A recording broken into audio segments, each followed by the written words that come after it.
नमस्कार। कहानी सागर में आपका हार्दिक स्वागत है। आज सुनिए मुंशी प्रेमचंद की लिखी कहानी बासी भात में खुदा का साझा। शाम को जब दीनानाथ ने घर आकर गौरी से कहा, मुझे एक कार्यालय में 50 रुपए की नौकरी मिल गई है, तो गौरी खिल उठी। देवताओं में उसकी आस्था और भी दृढ़ हो गई। इधर 1 साल से बुरा हाल था, न कोई रोजी न रोजगार। घर में जो थोड़े बहुत गहने थे वे बिक चुके थे। मकान का किराया सिर पर चढ़ा हुआ था। जिन मित्रों से कर्ज मिल सकता था सबसे ले चुके थे। साल भर का बच्चा दूध के लिए बिलख रहा था। एक वक्त का भोजन मिलता तो दूसरे जून की चिंता होती। तकाजों के मारे बेचारे दीनानाथ को घर से निकलना मुश्किल था। घर से निकला नहीं कि चारों ओर से चिथाड़ मच जाती। वाह बाबूजी वाह, 2 दिन का वादा करके ले गए और आज 2 महीने से सूरत नहीं दिखाई। भाई साहब, ये तो अच्छी बात नहीं। आपको अपनी जरूरत का ख्याल है, मगर दूसरों की जरूरत का जरा भी ख्याल नहीं। इसी से कहा है, दुश्मन को चाहे कर्ज दे दो, दोस्त को कभी न दो।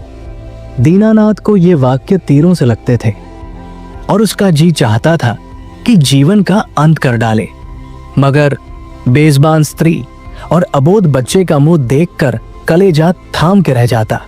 बारे, आज भगवान ने उस पर दया की और संकट के दिन कट गए।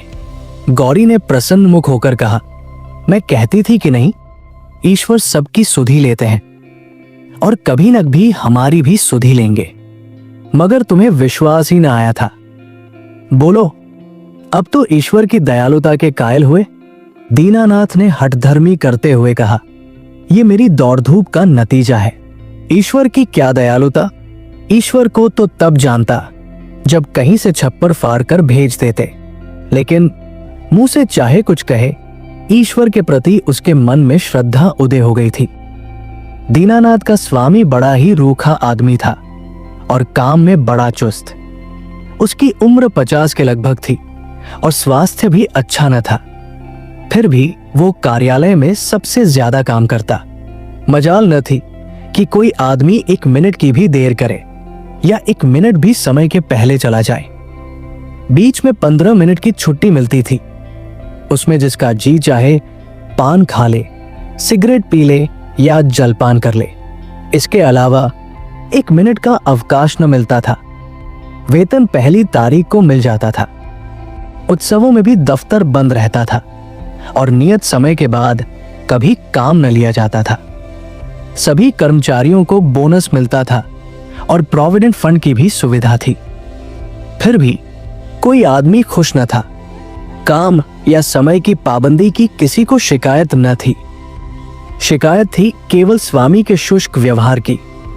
कितना ही जी लगाकर काम करो, कितना ही प्राण दे दो, पर उसके बदले धन्यवाद का एक शब्द भी न मिलता था। कर्मचारियों में और कोई संतुष्ट हो या न हो, दीनानाथ को स्वामी से कोई शिकायत न थी। वो घुड़किया और फटकार पाकर भी शायद उतने ही परिश्रम से काम करता था। साल भर में उसने कर्ज चुका दिए और कुछ संचय भी कर लिया। वो उन लोगों में था जो थोड़े में भी संतुष्ट रह सकते हैं अगर नियमित रूप से मिलता जाए। 1 रुपया भी किसी खास काम में खर्च करना पड़ता तो दंपति में घंटों सलाह होती और बड़े झाव के बाद कहीं मंजूरी मिलती थी। बिल गौरी की तरफ से पेश होता तो दीनानाथ विरोध में खड़ा होता। दीनानाथ की तरफ से पेश होता तो गौरी उसकी कड़ी आलोचना करती। बिल को पास करा लेना प्रस्तावक की जोरदार वकालत पर मुनहसर था। सर्टिफाई करने वाली कोई तीसरी शक्ति वहां न थी और दीनानाथ अब पक्का आस्तिक हो गया था। ईश्वर की दया या न्याय में अब उसे कोई शंका न थी। नित्य संध्या करता और नियमित रूप से गीता का पाठ करता। एक दिन उसके एक नास्तिक मित्र ने जब ईश्वर की निंदा की तो उसने कहा, भाई, इसका तो आज तक निश्चय नहीं हो सका कि ईश्वर है या नहीं। दोनों पक्षों के पास इस बात की सी दलीलें मौजूद हैं, लेकिन मेरे विचार में नास्तिक रहने से आस्तिक रहना कहीं अच्छा है। अगर ईश्वर की सत्ता है तब तो नास्तिकों को नरक के सिवा कहीं ठिकाना नहीं। आस्तिक के दोनों हाथों में लड्डू है, ईश्वर है, तो पूछना ही क्या। नहीं है तभी क्या बिगड़ता है, 2-4 मिनट का समय ही तो जाता है। नास्तिक मित्र इस दोरुखी बात पर मुंह बिचकाकर चल दिए। एक दिन जब दीनानाथ शाम को दफ्तर से चलने लगा तो स्वामी ने उसे अपने कमरे में बुला भेजा और बड़ी खातिर से उसे कुर्सी पर बैठाकर बोला, तुम्हें यहां काम करते कितने दिन हुए? साल भर तो हुआ ही होगा। दीनानाथ ने नम्रता से कहा, जी हाँ, 13वां महीना चल रहा है। आराम से बैठो। इस वक्त घर जाकर जलपान करते हो? जी नहीं, मैं जलपान का आदी नहीं। पानवान तो खाते ही होगे। जवान आदमी होकर अभी से इतना संयम। ये कहकर उसने घंटी बजाई और अर्दली से पान और कुछ मिठाइयां लाने को कहा। दीनानाथ को शंका हो रही थी, आज इतनी खातिरदारी क्यों हो रही है? कहा तो सलाम भी नहीं लेते थे। कहा आज मिठाई और पान सभी कुछ मंगाया जा रहा है। मालूम होता है मेरे काम से खुश हो गए हैं। इस ख्याल से उसे कुछ आत्मविश्वास हुआ और ईश्वर की याद आ गई। अवश्य परमात्मा सर्वदर्शी और न्यायकारी है, नहीं तो मुझे कौन पूछता। अर्दली मिठाई और पान लाया। दीनानाथ आग्रह से विवश होकर मिठाई खाने लगा। स्वामी ने मुस्कुराते हुए कहा, तुमने मुझे बहुत रूखा पाया होगा। बात यह है कि हमारे यहाँ अभी तक लोगों को अपनी जिम्मेदारी का इतना कम ज्ञान है कि अफसर जरा भी नर्म पड़ जाए तो लोग उसकी शराफत का अनुचित लाभ उठाने लगते हैं और काम खराब होने लगता है। कुछ ऐसे भाग्यशाली हैं जो नौकरों से हेलमेल भी रखते हैं, उनसे हंसते बोलते भी हैं, फिर भी नौकर नहीं बिगड़ते बल्कि और भी दिल लगाकर काम करते हैं। मुझ में वो कला नहीं है, इसलिए मैं अपने आदमियों से कुछ अलग अलग रहना ही अच्छा समझता हूं और अब तक मुझे इस नीति से कोई हानि भी नहीं हुई। लेकिन मैं आदमियों का रंग ढंग देखता रहता हूं और सबको परखता रहा हूं। मैंने तुम्हारे विषय में जो मत स्थिर किया है वो ये है कि तुम वफादार हो और मैं तुम्हारे ऊपर विश्वास कर सकता हूं। इसलिए मैं तुम्हें ज्यादा जिम्मेदारी का काम देना चाहता हूं, जहां तुम्हें खुद बहुत कम काम करना पड़ेगा, केवल निगरानी करनी पड़ेगी। तुम्हारे वेतन में 50 रुपए की और तरक्की हो जाएगी। मुझे विश्वास है तुमने अब तक जितनी तनदेही से काम किया है उससे भी ज्यादा तनदेही से आगे करोगे। दीनानाथ की आंखों में आंसू भर आए और कंठ की मिठाई कुछ नमकीन हो गई। जी में आया स्वामी के चरणों पर सिर रख दे और कहे, आपकी सेवा के लिए मेरी जान हाजिर है। आपने मेरा जो सम्मान बढ़ाया है मैं उसे निभाने में कोई कसर न उठा रखूंगा। लेकिन स्वर कांप रहा था और वो केवल कृतज्ञता भरी आंखों से देखकर रह गया। सेठ जी ने एक मोटा सा लेजर निकालते हुए कहा, मैं एक ऐसे काम में तुम्हारी मदद चाहता हूं जिस पर इस कार्यालय का सारा भविष्य टिका हुआ है। इतने आदमियों में मैंने केवल तुम्ही को विश्वास योग्य समझा है और मुझे आशा है कि तुम मुझे निराश न करोगे। ये पिछले साल का लेजर है और इसमें कुछ ऐसी रकमें दर्ज हो गई है जिनके अनुसार कंपनी को कई हजार लाभ होता है। लेकिन तुम जानते हो हम कई महीनों से घाटे पर काम कर रहे हैं। जिस क्लर्क ने ये लेजर लिखा था उसकी लिखावट तुम्हारी लिखावट से बिल्कुल मिलती है।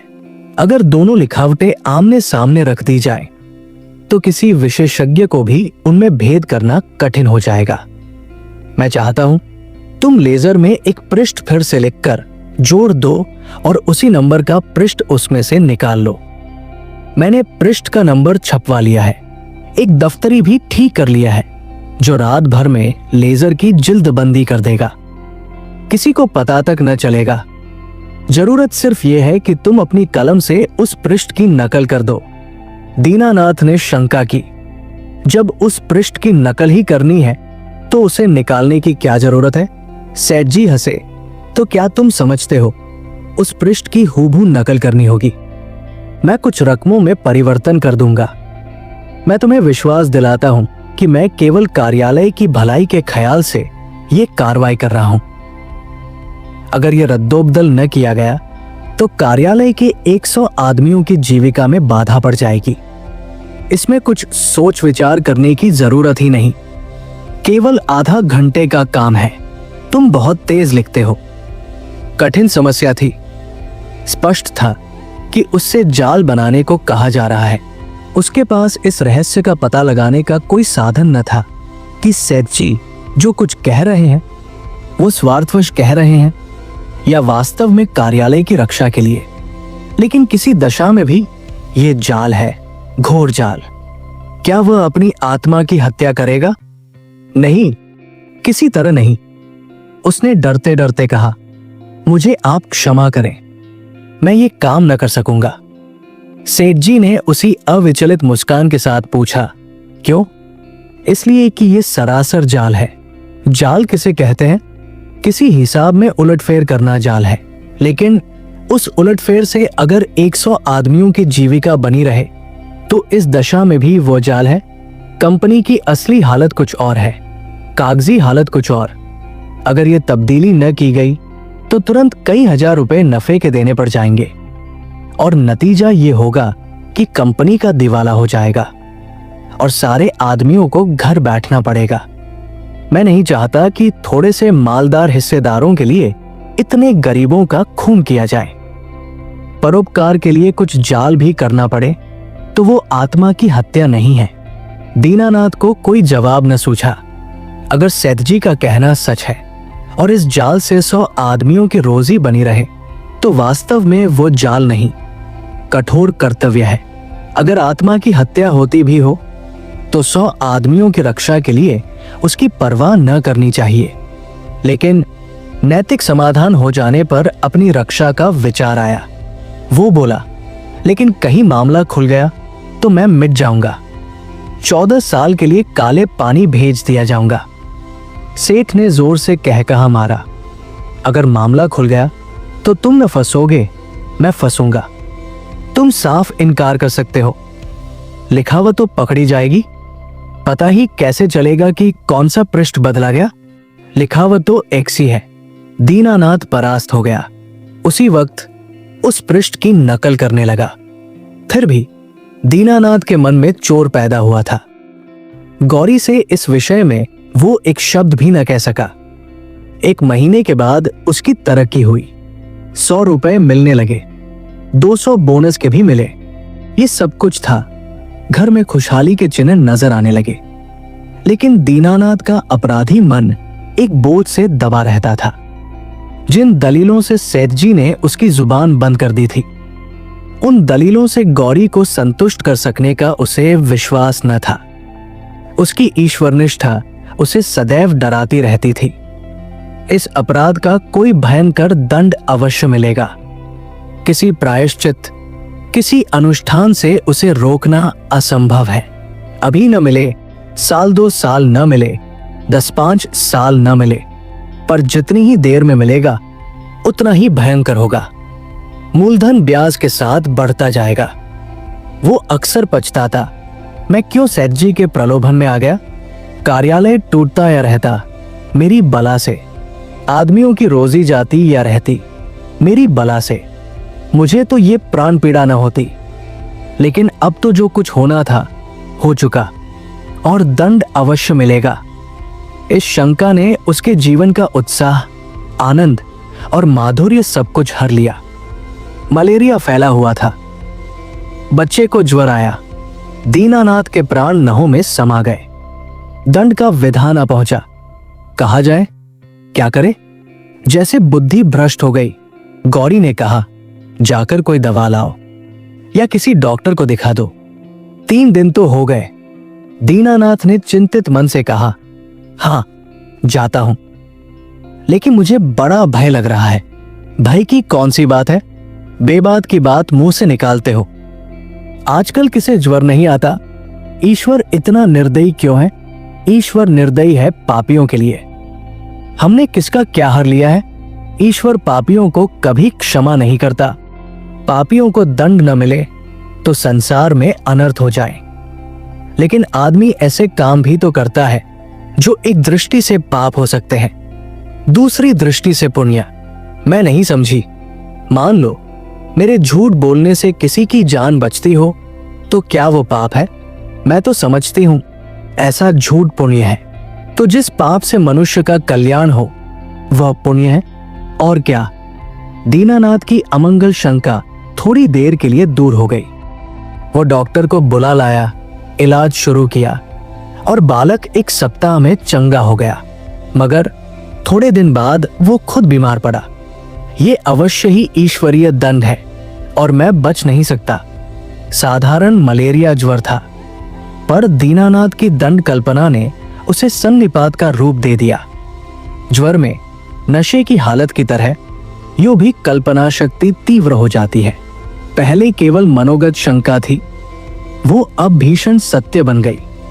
कल्पना ने यमदूत रच डाले, उनके भाले और गदाएं रच डाली, नरक का अग्निकुंड दहका दिया। डॉक्टर की एक घूंट दवा, 1000 मन की गदा की आवाज और आग के उबलते हुए समुद्र के दाह पर क्या असर करती? दीनानाथ मिथ्यावादी न था। पुराणों की रहस्यमय कल्पनाओं में उसे विश्वास न था। नहीं, वो बुद्धिवादी था और ईश्वर में भी तभी उसे विश्वास आया जब उसकी तर्क बुद्धि कायल हो गई। लेकिन ईश्वर के साथ उसकी दया भी आई, उसका दंड भी आया। दया ने उसे रोजी दी, मान दिया। ईश्वर की दया न होती तो शायद वो भूखों मर जाता। लेकिन भूखों मरना अग्निकुंड में ढकेल दिए जाने से कहीं सरल था, खेल था। दंड भावना जन जन्मांतरों के संस्कार से ऐसी बद्धमूल हो गई थी मानो उसकी बुद्धि का, उसकी आत्मा का एक अंग हो गई हो। उसका तर्कवाद और बुद्धिवाद इन मनवंतरों के जमे हुए संस्कार पर समुद्र की ऊंची लहरों की भांति आता था, पर एक क्षण में उन्हें जलमग्न करके फिर लौट जाता था और वो पर्वत ज्यों का त्यों अचल खड़ा रह जाता था। जिंदगी बाकी थी, बच गया। ताकत आते ही दफ्तर जाने लगा। एक दिन गौरी बोली, जिन दिनों तुम बीमार थे और एक दिन तुम्हारी हालत बहुत नाजुक हो गई थी, तो मैंने भगवान से कहा था कि ये अच्छे हो जाएंगे तो 50 ब्राह्मणों को भोजन कराऊंगी। दूसरे ही दिन से तुम्हारी हालत सुधरने लगी। ईश्वर ने मेरी विनती सुन ली। उसकी दया न हो जाती तो मुझे कहीं मांगने भी भीख न मिलती। आज बाजार से सामान ले आओ तो मनौती पूरी कर दूं। 50 ब्राह्मण नेवते जाएंगे तो 100 अवश्य आएंगे। 50 कंगले भी समझ लो और मित्रों में 20-25 निकल ही आएंगे। 200 आदमियों का डॉल है। मैं सामग्रियों की सूची लिख देती हूं। दीनानाथ ने माथा सिकोड़कर कहा, तुम समझती हो मैं भगवान की दया से अच्छा हुआ? और कैसे अच्छे हुए? अच्छा हुआ इसलिए कि जिंदगी बाकी थी। ऐसी बातें न करो, मनौती पूरी करनी होगी। कभी नहीं। मैं भगवान को दयालु नहीं समझता। और क्या भगवान निर्दयी है? उनसे बड़ा निर्दयी कोई संसार में न होगा, जो अपने रचे हुए खिलौनों को उनकी भूलों और बेवकूफियों की सजा अग्निकुंड में ढकेल कर दे। वो भगवान दयालु नहीं हो सकता। भगवान जितना दयालु है उससे असंख्य गुना निर्दयी है। और ऐसे भगवान की कल्पना से मुझे घृणा होती है। प्रेम सबसे बड़ी शक्ति कही गई है। विचारवानों ने प्रेम को ही जीवन की और संसार की सबसे बड़ी विभूति माना है। व्यवहार में न सही, आदर्श में प्रेम ही हमारे जीवन का सत्य है। मगर तुम्हारा ईश्वर दंड भय से सृष्टि का संचालन करता है, फिर उसमें और मनुष्य में क्या फर्क हुआ? ऐसे ईश्वर की उपासना मैं नहीं करना चाहता, नहीं कर सकता। जो मोटे हैं उनके लिए ईश्वर दयालु होगा, क्योंकि वे दुनिया को लूटते हैं। हम जैसों को तो ईश्वर की दया कहीं नजर नहीं आती। हाँ, भय पग पग पर खड़ा घोरा करता है। ये मत करो, नहीं तो ईश्वर दंड देगा। वो मत करो, नहीं तो ईश्वर दंड देगा। प्रेम से शासन करना मानवता है, आतंक से शासन करना बर्बरता।